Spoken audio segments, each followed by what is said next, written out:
Hello दोस्तों, स्वागत है आपका आपके अपने YouTube चैनल हाईटेक मेहंदी में। तो चलिए शुरू करते हैं आज का वीडियो। आज हम मेहंदी कोर्स के तीसरे दिन में डॉट लाइन प्रैक्टिस सीखेंगे। डॉट्स मेहंदी डिजाइन का एक छोटा लेकिन बहुत महत्वपूर्ण हिस्सा होते हैं। जब डॉट्स सही आकार और बराबर दूरी पर बनाए जाते हैं तो पूरा डिजाइन साफ, सुंदर और प्रोफेशनल दिखाई देता है। सबसे पहले सीधी डॉट लाइन की प्रैक्टिस करें। कोशिश करें कि सभी डॉट्स एक जैसे दिखें और उनके बीच की दूरी भी बराबर रहे।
इसके बाद खड़ी डॉट लाइन बनाएं और ध्यान दें कि सभी डॉट्स एक ही लाइन में हों।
अब तिरछी डॉट लाइन की प्रैक्टिस करें।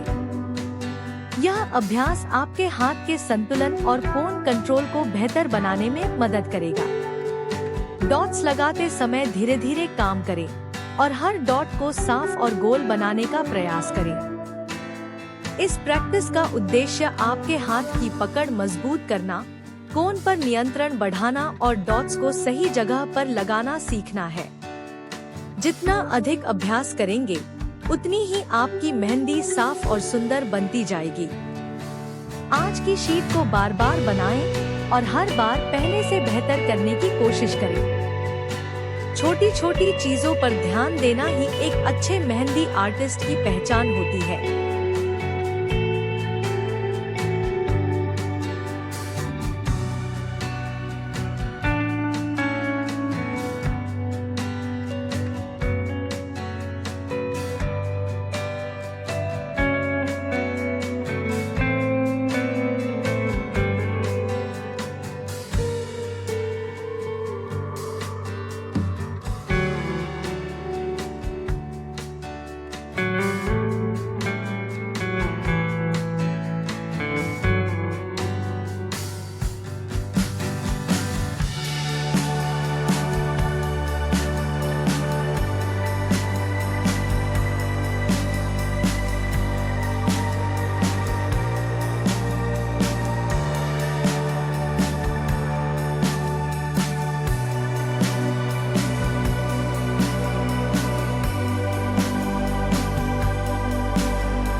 अगर आपको हमारा कंटेंट पसंद आ रहा है तो कृपया हमारे चैनल को सब्सक्राइब जरूर करें। आपका एक सब्सक्राइब हमें और भी बेहतर और उपयोगी वीडियो बनाने की प्रेरणा देता है। वीडियो को लाइक करें, अपने दोस्तों और परिवार के साथ शेयर करें और बेल आइकन को दबाना न भूलें ताकि हमारी हर नई वीडियो की सूचना आपको सबसे पहले मिल सके। आपके प्यार और सहयोग के लिए दिल से धन्यवाद।